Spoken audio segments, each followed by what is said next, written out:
missing that internal guidance, so to speak. So it's like having an orchestra without a conductor in place. And if you can kind of imagine what that would be like, everyone would be kind of warming up differently, playing different volumes, playing different tunes, playing different speeds. And kind of off, it kind of sounds like a jumbled mess. There's no harmony. We're not in sync. But what that conductor does, or that internal um, person or control kind of does, is pull it all together so that we're all playing the same tempo, the same volume, the same tune. And it sounds like a beautiful piece of music. Everything kind of works hand in hand. And that is kind of the uh, internal control, or best way to kind of explain how we regulate behavior.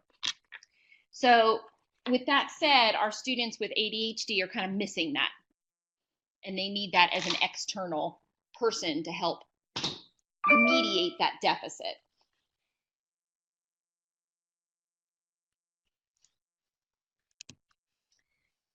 So we need more of those external controls. And we often think of, especially as students get older, is, well, kids should be able to do that by now.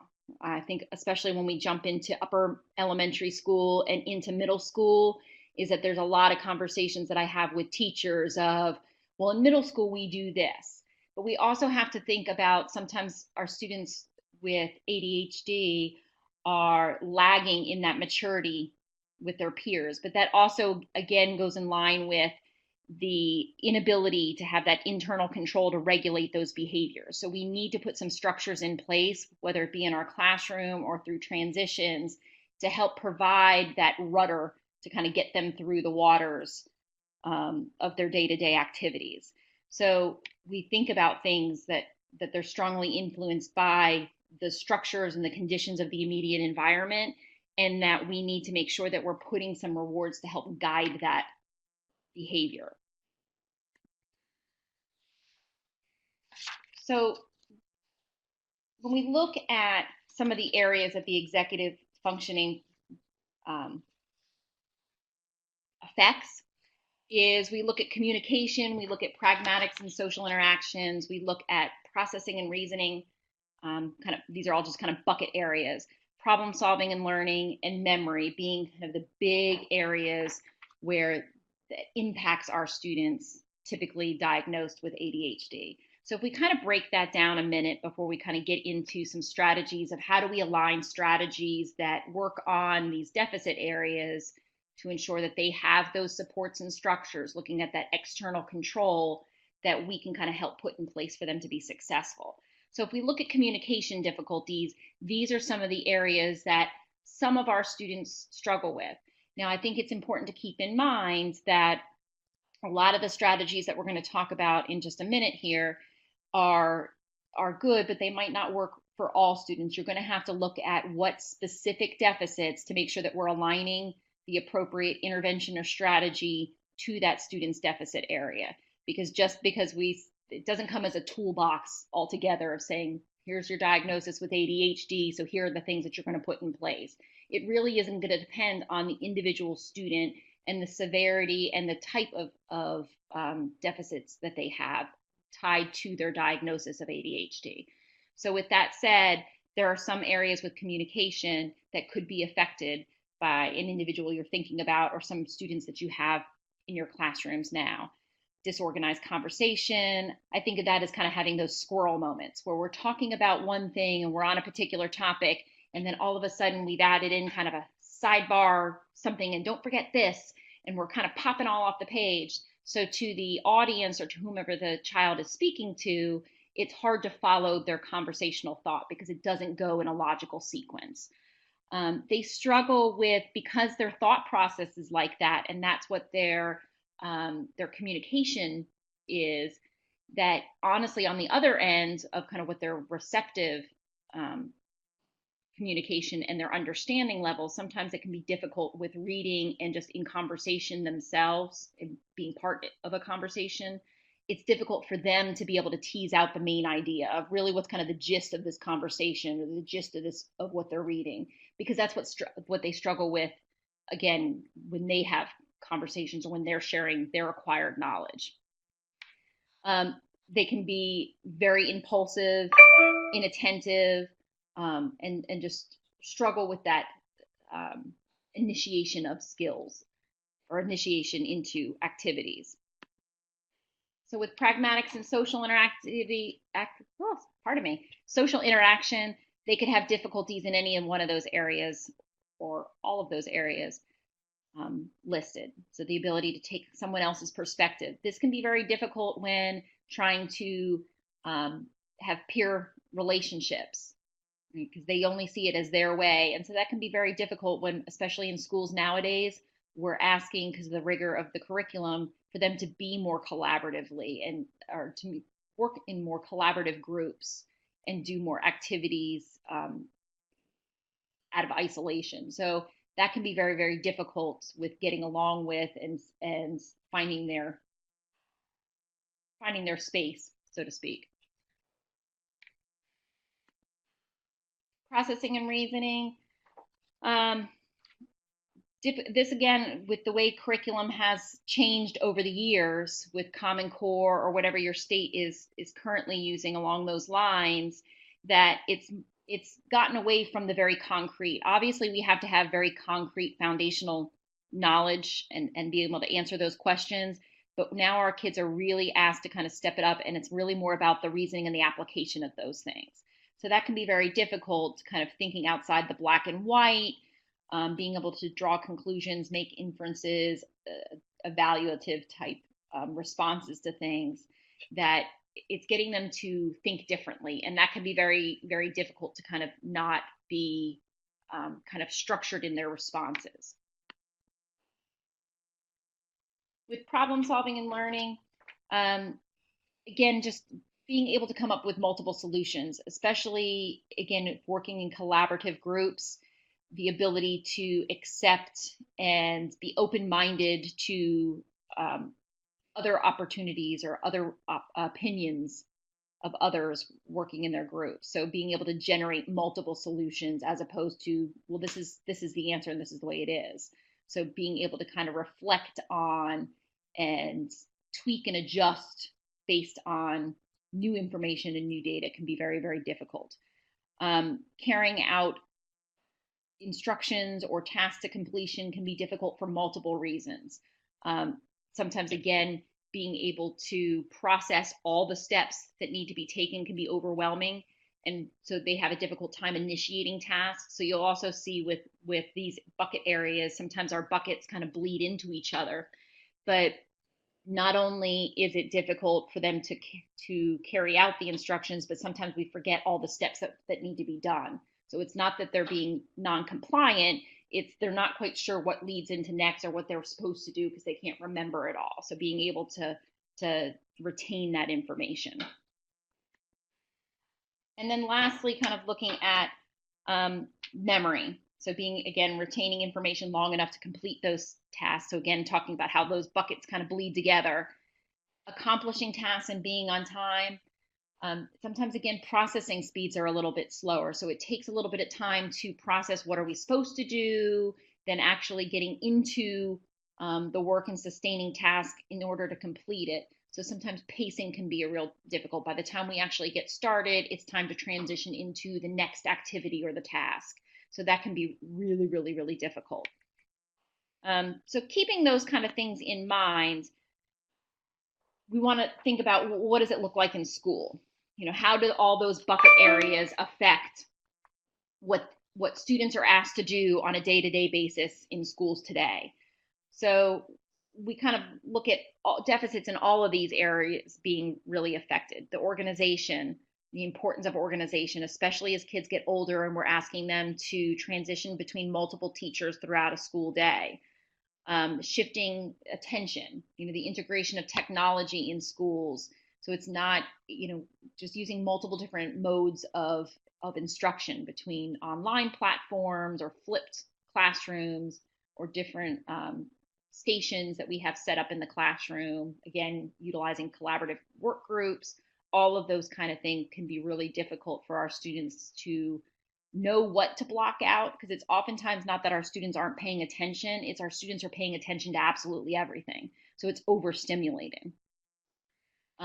So all of those things are kind of things that we see affected in schools. So if we break it down by kind of the content areas, you can see that obviously those executive functioning deficits could impact reading in their ability to plan, recall, use decoding strategies, making inferences, all of those kind of higher level type reading skills can be impacted. And then of course into their writing skills.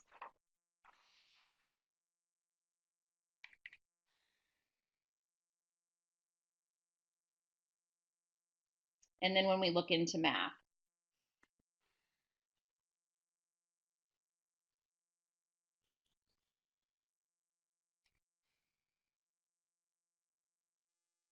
Just one moment. I think Ms. Sinclair's microphone has just lost its sound for one moment, and she will be right back with you. Can you hear me now? Yes, we can. Please continue. Oh, good. Thank you. Sorry. So then what you can see in written expression and how that continues on, again, the organization. So if you think about how students are struggling in reading, we can definitely see how that relays into their written expression skills as well. Written expression tends to be a little bit harder because it's not only getting the orthographic representation and the phonological pieces down pat, but then also kind of knowing what you're going to say and how you're going to formulate that. So it gets to be a little bit more complicated with writing. Oftentimes, many of our students struggle in writing. And then you also have kind of how those executive functions affect math difficulties. So maintaining an idea, organizing their thoughts, understanding the strategy and applying those strategies. So you see those memorization skills, organization skills kind of throughout all of these. And then lastly, before we kind of get into, now we know kind of some of the areas it falls into, but then how do we align some strategies to it, is looking at study skills, which go across the board, across all content areas. We look at their organization of their desk or the backpack. Sometimes you can open up some of those things. And despite even sometimes having some good organizational strategies in place, sometimes we still find things from forever ago. I was helping a teacher not too long ago, setting up an organizational, just a check-in with a student to make sure that we were going through the locker once a week just to clean things out, and managed to find a picture form from like months prior of going, how did we miss this considering we were already on the cleanup of the locker? It just kind of magically appeared from somewhere. It's like that missing sock in the laundry.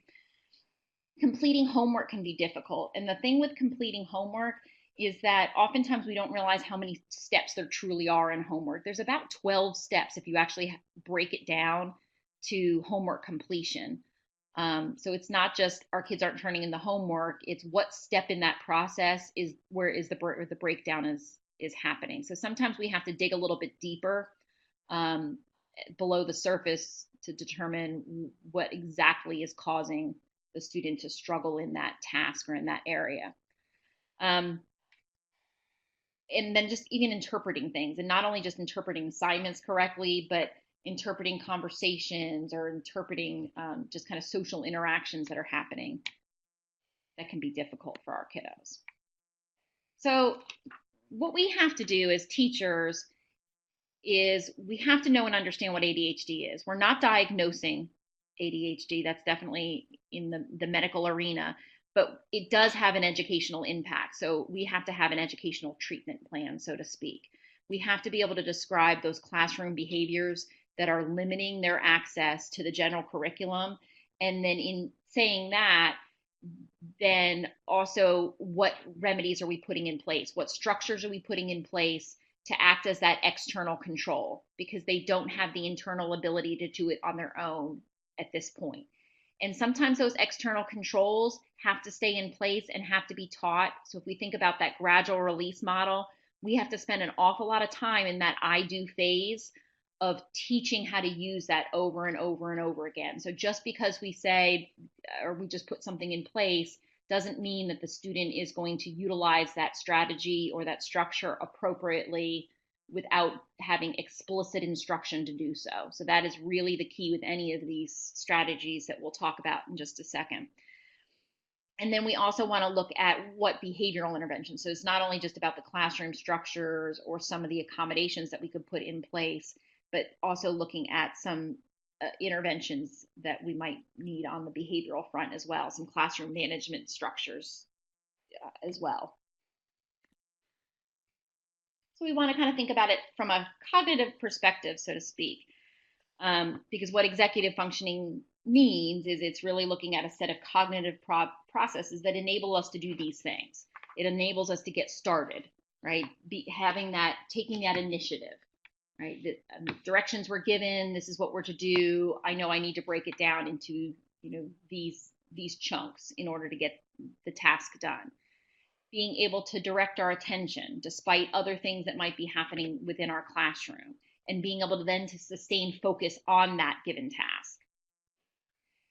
Being able to organize multiple materials, right? And being able to kind of juggle all the things that we need to accomplish throughout the day. Being able to kind of process information within our heads, but also kind of then being able to work collaboratively with a group. So being able to switch from one task to another, or control our emotions and impact, any of those kind of things that helps us work collaboratively with others. So we're going to break it down when we're looking at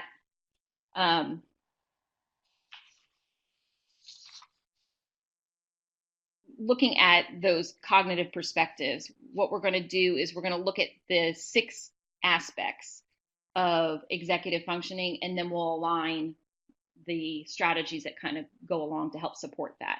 So the first one that we're going to look at is really the ability for students to regulate their actions. So we might have students that struggle with, that they just very impulsive, jump to conclusions, say things without thinking about, how that would impact or affect the other person that it's being said in front of or to, unaware really of the impact of their behavior has on anyone else. So those kind of things definitely affect the social aspect, but then also from an instructional aspect, difficulty, those are the kids that just do things without really listening or processing the directions. So we could be passing out materials and giving the directions at the same time, and the student's already done by the time we get to the directions, but might not have done it correctly because they needed the directions or to kind of hear how we were doing the assignment prior to jumping right in. And then there are some students that sometimes providing corrective feedback can be very difficult and very ill received, because it takes so much mental effort for them to get their ideas and thoughts or to do the work that was asked of them, that when sitting down in a conference, whether it be writing or kind of just going through their work and talking through it or helping them through it, they get very defensive and upset because they've tried their best, and they think that is the best work and I did what you asked me to do, and they aren't as receptive to that corrective feedback. So a couple of things on this before getting into some other ones as well, but some suggestions in passing materials out. I know we're all pressed for time during the school day, so one suggestion would be is giving the directions first before passing out the materials, so that way they can truly process through what it is that we're asking them to do. Or again, if we're selective in where we're passing materials out. So again, if it's one particular student, do we start on the other side of the room and pass those materials out and not get to that row until after the directions are given? If it's something that if we pass the materials out as we're giving directions, is there also a visual like checklist of what needs to be done that could be provided to that student or written on the board? So that way, even if they missed the directions orally that were given, that they also have something to pair that to written wise to kind of help them go through to make sure that they've done the task that's being asked.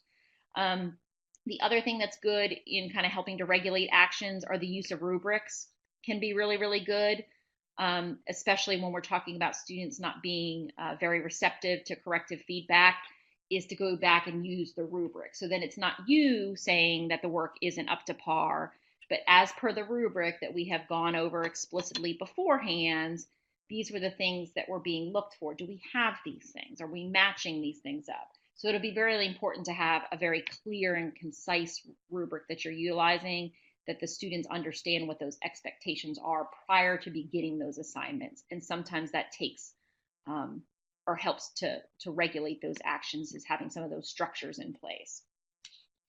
The next one is looking at focusing attention or shifting attention. We do many, many things throughout the school day that we're asking students to transition from activity to activity. And that doesn't necessarily mean subject area or big movements from room to room, but just even could be from morning work and pull out a new worksheet to work on this. It could be something as simple as that when we're talking about shifting attention. The difficult part with this is sometimes our students are very easily distracted by the environment. So it can be difficult to control all the things happening in the environment. But some of the things that we can put in place is, where are our students seated in the classroom? Are we having them seated away from the door or away from the windows if that's where all the action is happening, or away from, if we have a lot of action happening in our classroom, going towards the pencil sharpener, or as we're switching groups and stations, that we're always passing by that student's desk. We just want to look for a place in the room that would limit some of those distractions or a lot of movement around that individual student's desk. And that doesn't always necessarily mean, sometimes when we talk about preferential seating, the common thought process is that it means sitting up front. And that doesn't necessarily reign true. It's really looking at the flow pattern of movement happening in your classroom. So where is there less movement happening? But that also provides you some proximity ability as well. So sometimes if we're being the ones as the adults and teachers in the classroom, monitoring and providing that support, do we have access to that student if we need to have that proximity control in certain activities throughout the day? So again, looking at your room arrangement as being something to really help with sustaining or paying attention, helping with those attention to tasks, is eliminating some of those challenges. But we can also see how not being able to pay attention to a task or sustain focus for long periods of time could affect other areas, particularly comprehension, right? If our students aren't able to maintain focus throughout a paragraph or a passage or whatever it is they're reading, it's going to fragment their understanding of that given piece. So we'll talk about some other strategies for that one in just a minute. Getting started can be a huge thing. And when we look at what we have to pack in during a school day, that can be really hard to do because there's a lot going on. So we have to move at a quick pace. So if there's such a long delay before they actually get started, and oftentimes it's because they're still processing what's being said or being asked of them. So they're trying to get it going, but it appears that the difficulty for them to kind of initiate work tasks or generating ideas or beginning work. So all of those can be areas of struggle that we'll talk about, some organizational strategies that we can help put in place for kiddos.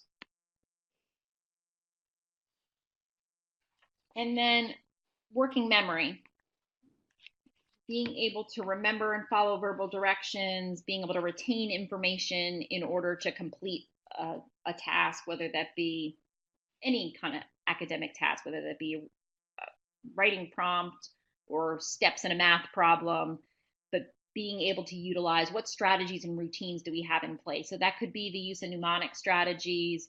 It could be written, if we have just written or tasks broken down into written steps that we can provide them as a reminder. So I think it's important to pair those verbals with something written down pat. So that way we don't have to continue to flood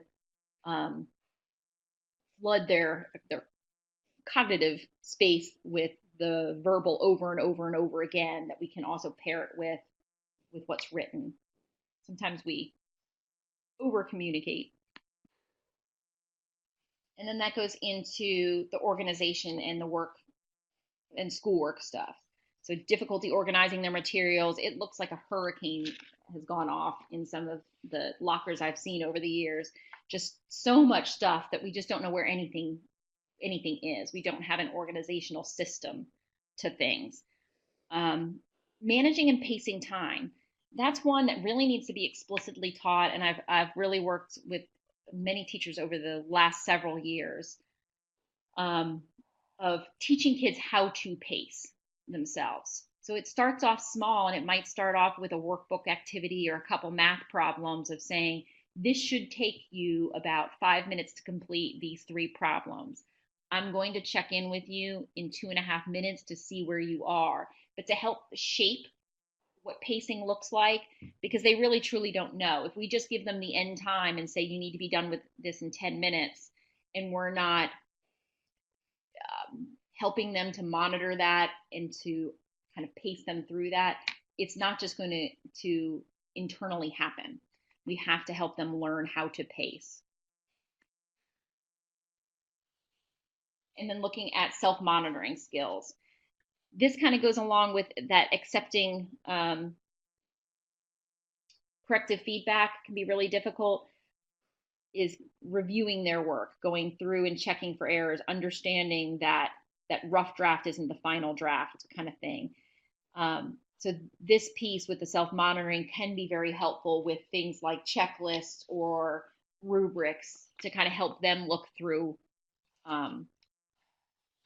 how well they're doing and are they meeting all the requirements, so it doesn't become a battle of the adult and the student. And then this last one is not listed when we're looking at the executive function and deficits within the DSM, but it's definitely one that is heavily impacted by with our students, is that we see a lot of students struggle with being able to control their own emotions. So those are kids that go from like 0 to 60 in like 3 seconds flat over something silly. It could be, he took my pencil, and we've just our reaction as a student is really inappropriately aligned to what actually occurred, that we've kind of blown up and made a big deal out of something so small. So we have to work with students on how do we kind of regulate those emotions, understand that they may feel bothered or upset about it, but what was really an appropriate response or reaction to that. So whenever we put any strategies in place, and I've only just kind of given you a few as we've kind of looked at the kind of the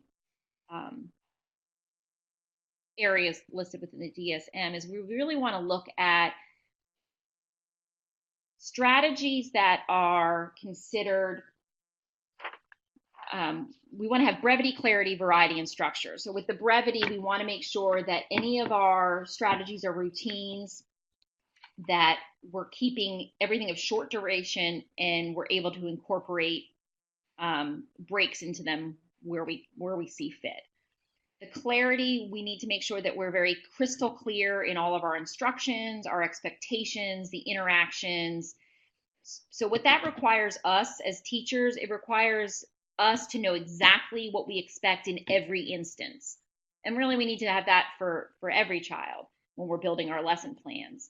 And sometimes with some activities that might not be as easy as we think. And then the variety and structure kind of seems like I'm contradicting myself. But with variety, what I mean is change it up whenever is possible. And what I mean by what changes is looking at the presentation method or a review activity choice or an assessment type. But it's kind of changing it up within a structured routine going into the next ones. We maintain that predictability. We keep that consistency in an organized format, and we just change up some of the presentation methods. So for example, we have morning meeting every day. That's our structure or routine. But some of the activities we might do within morning meeting might change based on the content. That's the variety piece. So we want to look at those executive functions that are in the bubbles here, and looking at when we look at lessons, activities, routines, or strategies, that do they meet at least 2 to 3 of these principal foundations? Are we including those? And in any strategy that you might have. So this is a very easy one. Again, this is just helping kids ground as we get ready for the day. Is something as simple as being at the door to greet your class as it begins. I know we're busy and we're on the phone and we need to check email and we're getting things ready for the class after that or a meeting we have. But sometimes this really helps to kind of ground our kids in, getting ready for the start of that class or getting ready for the day. So it's something as simple as being at the classroom door as class begins, saying hello. The variety can be, again, we say a hello today, a high five tomorrow, maybe it's a fist bump. I know we've seen a lot of YouTube videos and Facebook clips of all sorts of things that teachers are doing with classroom greetings. But this is a great thing for students with ADHD, is having that personal connection to them, whether that be actually through a comment, question. It could be, hey, I know you had a baseball game this weekend. How did it go? So it's not meant to be lengthy, but it's just to have that personal connection and grounding. So with a strategy like this, it has the brevity there because it's not meant to be long. There's the variety opportunity there with the different type of greetings that you can provide. And it definitely provides a structure if we're doing it every single day. And I actually had a classroom teacher tell me that the one day she didn't do it, she kind of happened to be behind the 8 ball after being late from a meeting to get to her classroom. So she was trying to find something out, is her students waited outside the door. She kind of popped her head and kind of said, come on in, guys, hurry up. We need to get started. And the kids kind of stood out there waiting for her going, but Ms. Miller, you greet us every day. And that's what we look for. That's how we start our day. And they didn't really know how to kind of get past that. So it was, again, it's something that you can do that really makes connections with all kids. So it's not something that you're doing just for students with ADHD, but it's definitely something that helps to support students with ADHD. This next one hits several of those executive functioning buckets, is looking at agendas and checklists. That could be checklists as far as instructions that are given. So we might give verbally, hey, this is what this activity is going to entail. This is what you need to do. And then maybe provide those broken steps down for a student to look for or to have on a sticky note or on their desk saying, hey, this is what you need to follow along, and that they can kind of just check that off as they complete everything that needs to be done for that activity or assignment. Agenda books are great. I know some schools that's a school-wide policy. If it's not, how can you encourage agenda books for your students with ADHD? Now, there's a lot of different ways that you can do that, whether it be an agenda book, or I know with technology, some have taken a picture of what needs to be done or accomplished as far as homework. They take a picture of what's written on the board, and that's what they do every class period is they take it. So there's some different ways that you can go away from agenda books, but even think about what a great life skill that is for all.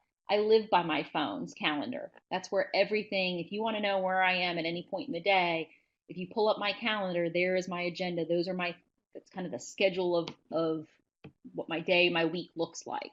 So again, it's preparing them for that life skill of being able to do that later on. Sometimes we have some struggles with buy-in with older students of using agendas or checklists, and I just show them, this is how I've got to-do lists all over the place, where I've written things on stickies and I'm crossing things off as I've had that sense of accomplishment, which is nice to be able to cross those things off. So it's just how we are able to multitask and get through day-to-day routines. So it's not just a you thing. It's really kind of a getting them ready for adulthood kind of thing. So it allows us to have those explicit checklists for assignments. It helps us to develop personalized checklists if students need checklists for checking for common errors, checklists for directions or activities that they need to complete. So if we're looking at those principles, the brevity's there because you don't want checklists that are lengthy in description. The clarity's there, right? So we're going to be clear and concise in the steps as we've written them out. There's a variety of different ways that you can do this, right? Like I said, technology, it could be agenda books, it could be checklists. And then again, it provides that structure. So you've got all four of those principles being met. So here's just an example of a checklist agenda type thing. So this could be even what's written on the board as students are coming in. So they know what they're going to be accomplishing for the day or during that math period.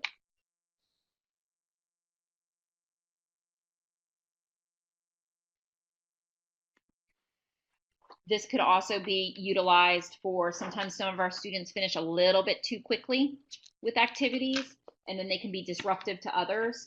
So this is I'm finished, what should I do checklist. Now, I took this picture of this, but I probably would shorten it up in all honesty and just have some off to the side that I can rotate in, because the only problem I see with this particular checklist is that there's so many choices to choose from that sometimes our students spend too much time trying to figure out what they're going to do, that by the time they actually choose something, it's time to move on for the next activity anyway. So you might want to do just a selection of 2 or 3 for them to choose from. And then again, working with them on pacing. You have 30 seconds from your choice board or from your checklist here to choose what your activity is going to be while you're waiting for the next activity to start or you're waiting for others to finish. And then, like I said, you can change these up as weeks go on, or however you want to do it. The other thing I would avoid ever putting on a checklist as far as a finished checklist is computer time. Computer time sometimes is a great reward to be utilized, but not necessarily on a finished activity to be put on there, because what you don't want to reinforce is kids racing through or finishing way too fast of things and just to get to computer time, because computer time most of the time is a preferred activity. So you just have to be careful of how we're utilizing this, and also the fact that sometimes getting off the computer time can be a struggle as well.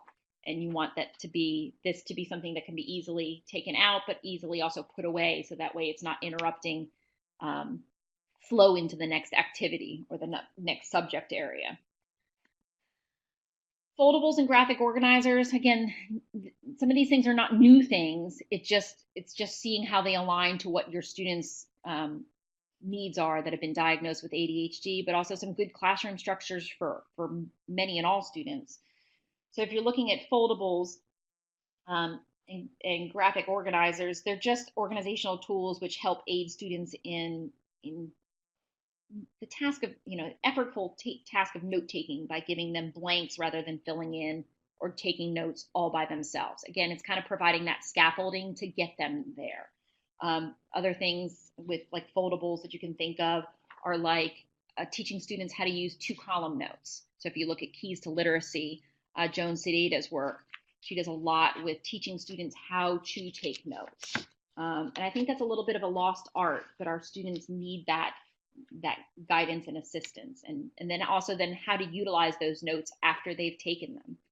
And that any of these things, graphic organizer, 2-column notes, foldables, can be utilized as a study tool. And what does that look like? So if we're looking at those foundational principles used, that again covers the clarity. There's not a lot of space in those graphic organizers and tools to take lengthy notes on those things. So the clarity is there. There's a variety of tools that are there. Though I preface that with, there are a variety of tools out there, but you might want to only select a particular few that you utilize. Sometimes we have so many tools to choose from that's just as problematic as having none at all.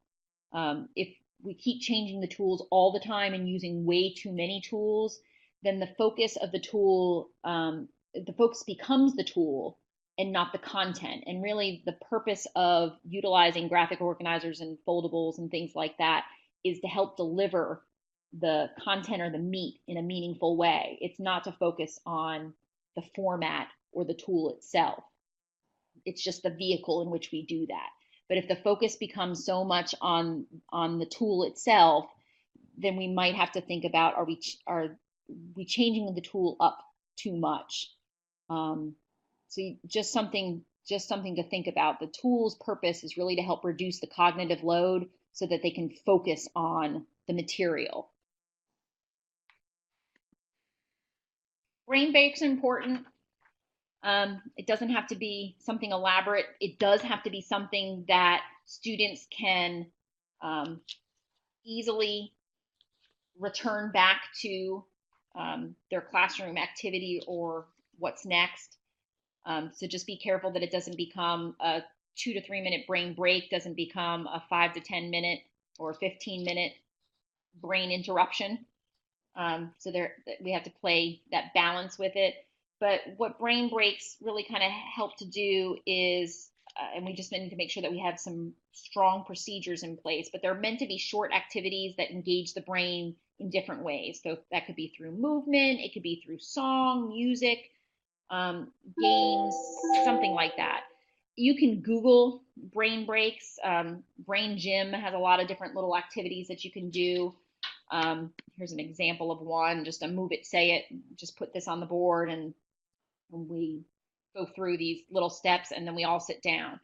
But for any of you that are utilizing PBIS structures within your school, or even if you're not, just the importance of stressing explicitly teaching the expectations, just like you would with a classroom lesson or routines or beginning of the year when you kind of expectation and how to utilize the pencil sharpener and restroom procedures and all that. You're going to do the same thing with brain breaks. You're going to have to make sure that you've got the parameters for the activity, how kids are going to know when the brain break is over, how that they're going to transition quickly back to the lesson as soon as that's done, because you don't want something that's meant to be short to become lengthy and put you behind within your lessons. It's just meant to kind of give the brain a moment to kind of clear their head and then to get back into the instruction at hand.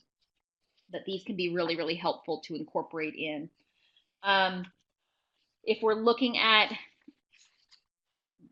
brain breaks, again, the brevity is there because it's meant to be short.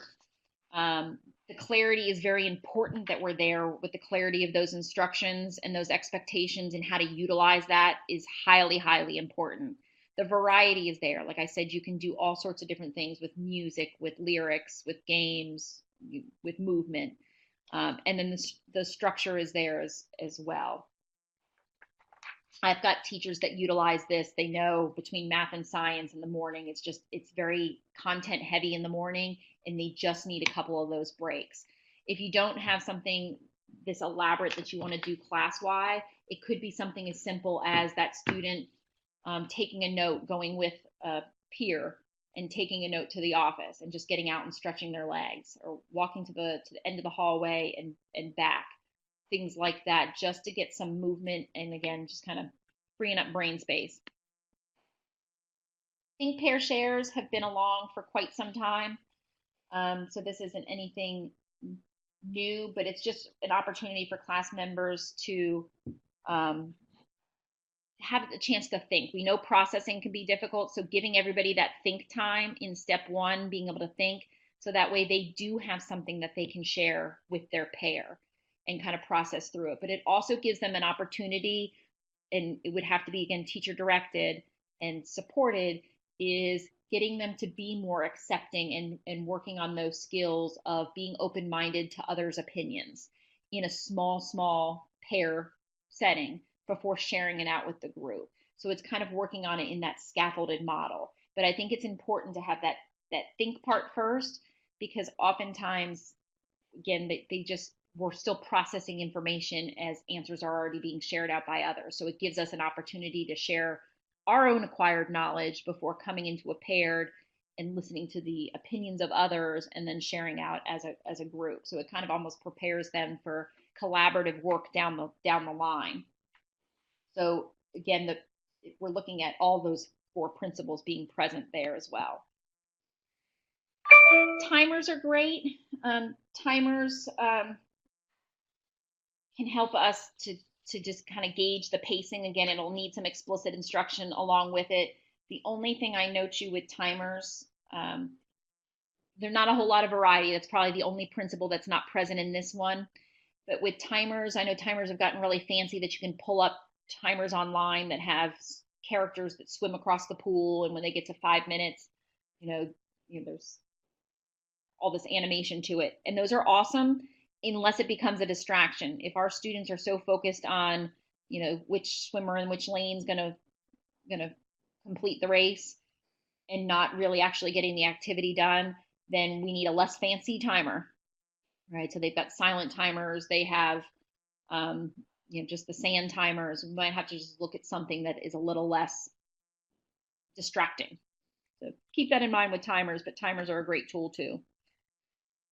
When we're talking about organizational strategy, so the last one's good with pacing, but this one with organizational strategies with color can be really helpful, especially if we've got kids that are changing from classroom to classroom, or just again, multiple subject areas that they're having to maintain. So we could say all of our science stuff, the science book is blue, so the science folder is blue, the science notebook is blue, so that way we have all of those things. I've even had students that we have used color code stickies that we have in the pocket of their folder for science, because we're working on not blurting out in class, that on their blue sticky notes that they just write any questions that they have, and then that way it's written down, because oftentimes our students blurt out not because they're being rude or insensitive to others in the classroom. It's because if they don't say it right there on the spot, they're going to forget what their thought is. As quickly as it pops into their head, sometimes that's as quickly as it pops back out. So by having those sticky notes in their organized blue materials for science class, then any questions I have, I'm writing them, and then when the teacher asks for questions or it's my turn to respond, I can give a response that way and not forget, but still be contributing to class. So there's a lot of different ways that we can kind of color code things. Color code, like I said, equipment, how we turn things in, homework buckets that we can put up front, all of those kind of things. Also, along with color coding is teaching kids to how to highlight. And that's not highlighting the entire page. Sometimes if we don't explicitly teach kids how to do those things, it becomes they will highlight everything because everything's important, or you wouldn't have shared it with me. But then it's something that is everything's yellow, nothing pops off the page, and you can see it from space. So we don't want bright yellow pieces of paper with no purpose. So teaching kids how to highlight and do those kind of things. So again, that the color technique, the brevity isn't there per se when we're looking at the principles, but you do have the other 3 principles in place. So you have the clarity, you've got the variety, and you've got the structure there with this. But this is one that typically takes a little bit more time and involvement as far as the organizational or color coding or the highlighting and those kind of things. For students that struggle with maintaining, like they look at things as being very overwhelming. We've got this big project, we've got picking up a book in the library, despite it being on their reading level, can be extremely overwhelming. But they're looking at it. It could be something that's on their reading level and they can definitely tackle, but they look at it by sheer volume of what they have to tackle. It's just too much. So there's a technique called read to the clip. And you can just use 3 different colored paper clips, as you see in the book. Green is where they're starting for the day. Yellow is where they get a break. And this could even be an activity shared or a routine shared at home. That, okay, here's a break.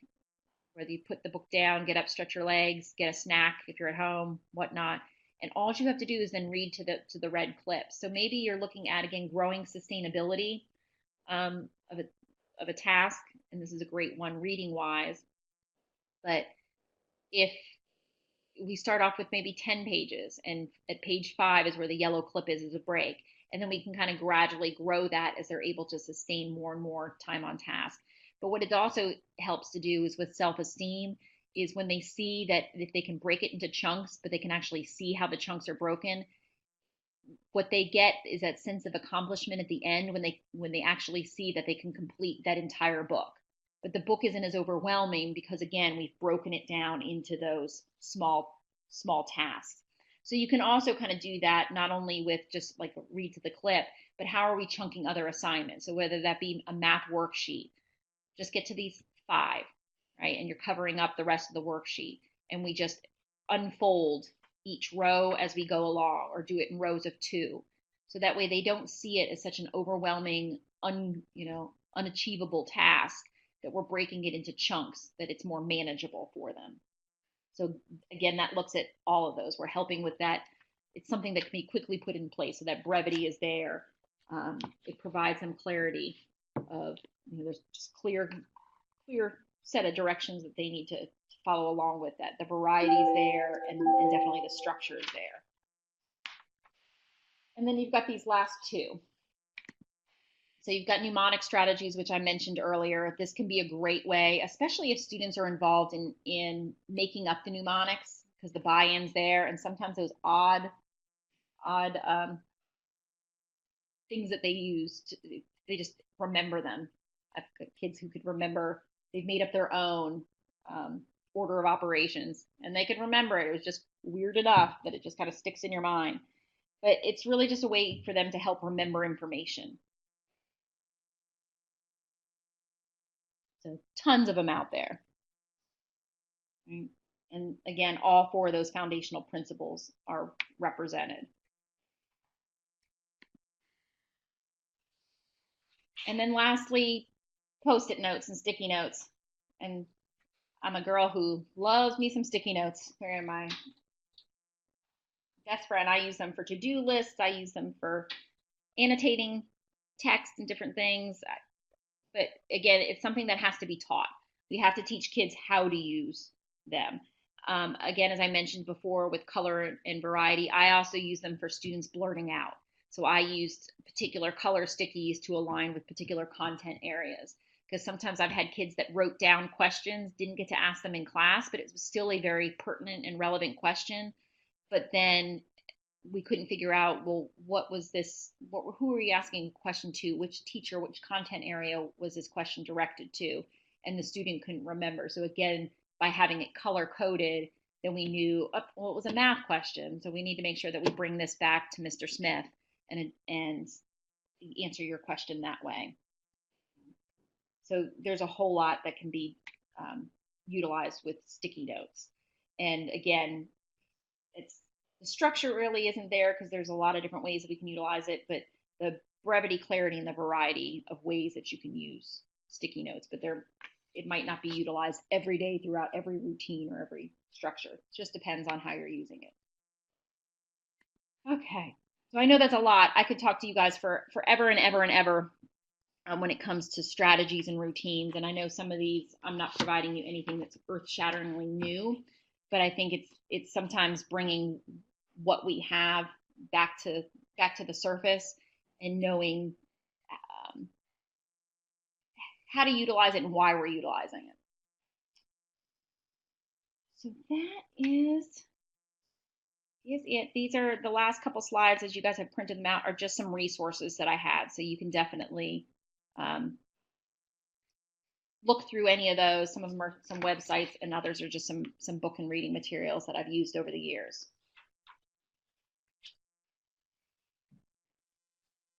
Well, Ms. Sinclair, thank you so much for this helpful presentation. I think you've provided our participants with a great deal of very useful information.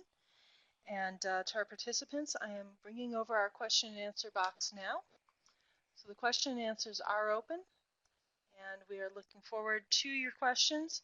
And Ms. Sinclair will answer them now if you want to start putting questions in.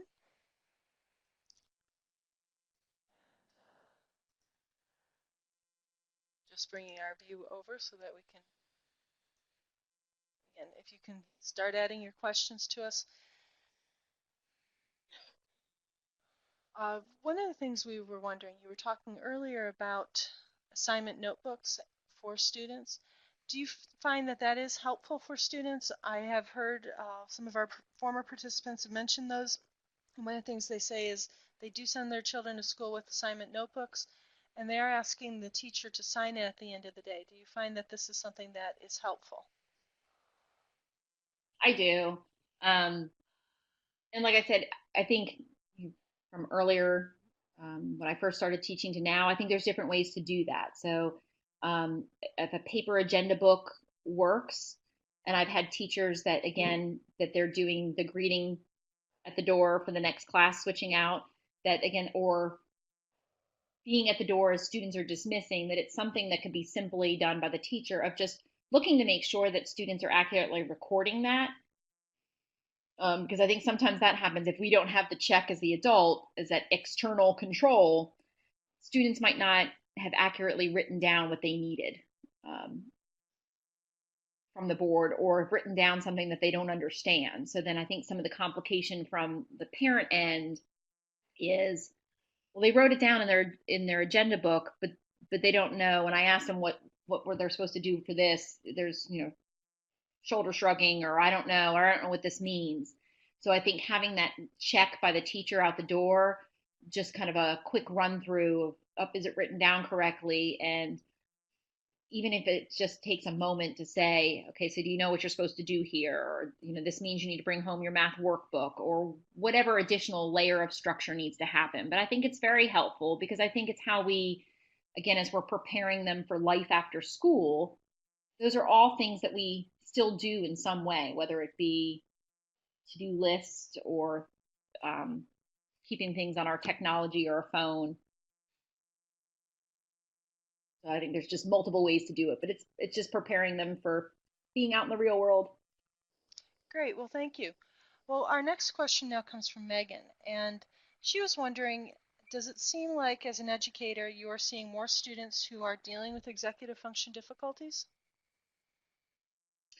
Yeah, I do. I think if we're looking at in classrooms today, I think we're looking at roughly like 3 to 5 students in a given classroom with, let's say, 30 that might have diagnoses of ADHD, or even characteristics of ADHD. And so we see a lot of those executive functioning deficits, but also you see a lot of those executive functioning deficits in those that struggle with diagnoses of dyslexia. So I think executive functioning, is tied to many different things.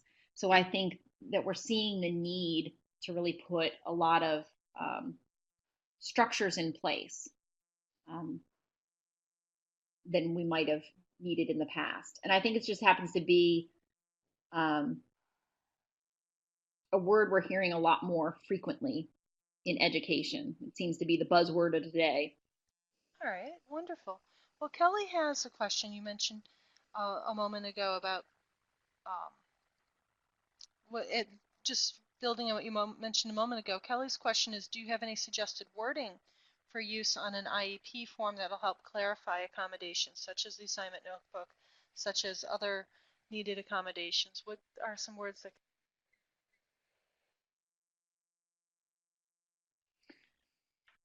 So I want to make sure I'm understanding the question correctly. when Um, the IEP is being written, what are some phrases or wording to help make things specific for the teachers, for the parents, to make sure that needed accommodations are available? okay. Um, so I think it's understanding, again, the type of ADHD that they're diagnosed with, whether it be the inattentive, the hyperactive, or even a combined subtype. But looking at those characteristics, which hopefully, from an IEP standpoint, the doctor has weighed in and provide input to the team of kind of what those deficit areas are. And then I think as far as wording goes, um, for the accommodations, I think it's just more about the specifications of how you're using those accommodations. So if you're putting in that they need multiple breaks. It's what does that look like and how is it going to be utilized? So the student will have a 2 to 3 minute break every 20 minutes or after every two passages to stand up and stretch and just clear their head prior to re-engaging and helping them to focus. So I think if you're utilizing terms, um, some of the terms even just within the PowerPoint, just looking at just putting in structures and routines to help regulate their behavior or help structure their environment or help them sustain focus. Because I think those are what's the purpose of putting that structure in place. So I think if you're always looking at the specifications and the purpose, Okay, well, thank you. that Well, can kind our of next assist your question wording. is I don't have an exact wording for you. I'm sorry. well, that's okay. That's okay. Uh, Many times we're looking for the right words that as though there are specific magical words, and there really aren't. It is making sure that that concept is clear in whatever language is most appropriate. Well, our next question now comes from Shanita, and she was wondering if teachers are being taught these techniques that you've discussed, or is this additional education, additional information that teachers um, can learn and can apply, but it's a voluntary education on the teacher's part. Is this something that they're being taught, or do they have to go find the information themselves? Yeah, and I think that varies from place to place. I can't say in institutes of higher learning that I'm seeing ADHD being specifically addressed. I see things like such as teachers having to take, or as far as pre-service teachers taking a classroom management class, but that's very broad and addressing multiple needs. So I see a lot more of those kind of trainings happening in service wise, and I think it just depends on the district or the county or state that you live in. So we do a lot of that training in our county just because we have a specific need. So it's training that I actually provide because not the strategies really aren't um, earth-shatteringly complex. I mean, it's a lot of things that we have done over the years as teachers or we have utilized, but sometimes we don't understand the impact of or how it aligns to particular um, disabilities or diagnoses. And sometimes I think what it does lack are just the explicitness of instruction in its use. So for example, going back to highlighting, are we specifically teaching kids how to highlight? Or if we're utilizing guided notes, are we just providing the guided notes, or are we actually spending the time to model that and explicitly teach what it is to how do they follow along with guided notes? Are they just really truly listening for the word that's missing, or do they understand what the rest of the notes are doing and how we're utilizing that to scaffold them to get to two-column notes eventually, and understanding the purpose of using these things. And I've done numerous parent trainings over the years and expressing the importance with parents of their students understanding their disability or their diagnoses, so that way we can have those conversations in a school setting of the purpose of the accommodations or the supports that we're putting in place. Why are we teaching you to utilize this? What is this going to help you do? So that way they're invested and are part of that learning process as well. So I can't say it's just um, I think there is an importance to being taught how to utilize these or taught these strategies and how to teach them to teachers. I think it's just a matter of where your district is and what type of PD that they're offering. Thank you. We are already in some overtime, so we're going to take two more questions. And the first of our last questions is coming from Alicia. And she's wondering if there are any computer programs or ways of blocking non-educational websites, content from computers, so that it's not distracting for students, whether the students are using the computer at school or at home. How can the temptation, let us say, to go surf YouTube for a little while be blocked? Yeah, and that's very real too. I see that happening a lot. I can't tell you what they are offhand, but I do know in our district that we do have blockers and that our technology facilitators help to install on our computers in our district. And the nice thing about some of the ones that they have chosen is that it can be teacher controlled. So as the students, our students in our county have to log in by their own username and number. But then what the teacher can do is there are times where they can block certain things, but then they can unblock it to give them access to this if they were earn that as a reward or need it to access something that they're researching on or working on instructionally, so they can control what's blocked and what's not blocked. So I don't know in the schools that you're working at if you have a technology person that you can reach out to and ask that question, but I do know they exist and we do utilize them and they're very beneficial. Great, thank you. We have discussed it in other Ask the Experts on some of the programs and websites that will block things. And if our participants want to take a look, some of our previous webinars on technology have discussed that. And we also had a question that I'm able to answer. I know several of our participants are asking where your slides are, and they are available underneath Ms. Sinclair's photo. Underneath the free resources, you'll see it says Ask the Expert Sinclair, and those are the slides from today. You can download those as a PDF. Our last question now comes from Sylvina, and she was wondering if to send our participants off for the day, if you have any tips on how to give tips for parents and for teachers for homework time to make it a better experience. Just a handful of things that can help families. Yeah. So having a designated homework space and a designated homework time. So again, structure is important. And I know kids nowadays have tons going on extracurricular wise than we might have growing up. So I know they've got a lot to contend with. But if they can say, hey, school gets out at 3:30, it's good to give our kids a little bit of downtime.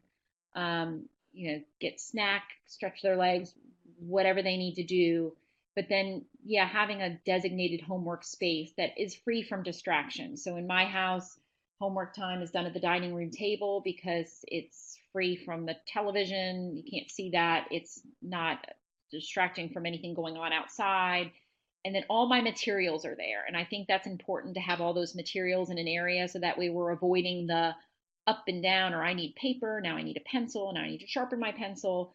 And that just kind of drags out homework time. So I usually have a bin. I've got multiple pencils, I've got paper, graph paper calculators, anything that might be needed, all in, just a set of drawers or in a bin or however the parent wants to do it, but all homework type materials that anything that might be needed is all in one area to avoid the getting up and getting down.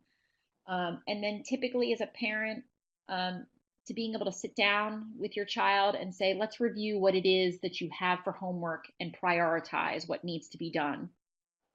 Because again, it's sometimes overwhelming, and then that impedes their ability to initiate and get started because they just don't know what to get started. So helping them learn to prioritize and talking your child through that, going, okay, we've got math, we have spelling words, and then we have a project that's due but not due for 2 weeks. So what needs to be done first? Well, we'll do the math because I like the math, and they're both math and spelling are both due tomorrow. So we'll start with the math because it's something I prefer. Then we'll do the spelling, and then with bigger tasks, how are we chunking those tasks to get it done by the due date? So that way we're not waiting to the last minute. But talking through that, and then also providing some pacing supports for our child during homework time. So this should take you roughly, and that might be conversations between teacher and parent as well, to how long do you think the math assignment should take? That way you can break that into chunks at home and monitor. So 10 minutes is what this should take. So in 5 minutes, I'm going to check in on you to see, should be about here, halfway, when I come to check. So that way we're teaching kids how to pace themselves through homework, like hopefully we're teaching them to do that at school as well. Well, thank you. And Everyone, thank you for being with us. This has been a very helpful webinar, and I'd like to thank you, Ms. Sinclair, for your presentation and for your time in answering our participants' questions. To all of our participants, again, thank you very much for joining us. We know that you have choices in your information, and we're always glad to have you with us. To our viewers who are watching this later, we're glad that you're with us also, and you can find this and other videos at our YouTube site, and that is youtube.com/help4ADHD. And we know many educators and parents also have questions about technology and screen time when it comes to ADHD. Next month we are featuring Dr. Randy Coleman to discuss video games and screen time. You can sign up now at chad.org/ask-the-expert. And the information is there, and we would be happy to have you join us. In a moment, I will be bringing up our quick survey, and your answers help us to know how we're doing and to select topics and information that is helpful for our audience. Please take a moment to share your feedback with us. We value your input and your suggestions, and we do use them again to make updates to our program and to choose topics for our future webinars. So I would again like to thank Ms. Sinclair. I'm glad that you were able to join us. And I'm very glad that Thank our... you. I really enjoyed it. Oh, wonderful. And thank you to our audience for joining us. As you know, we are a program of the CDC. This is just for our paperwork. Again, to our audience, this concludes our webinar. Ms. Sinclair, thank you very much, and we hope to have you join us again in the future. Thank you.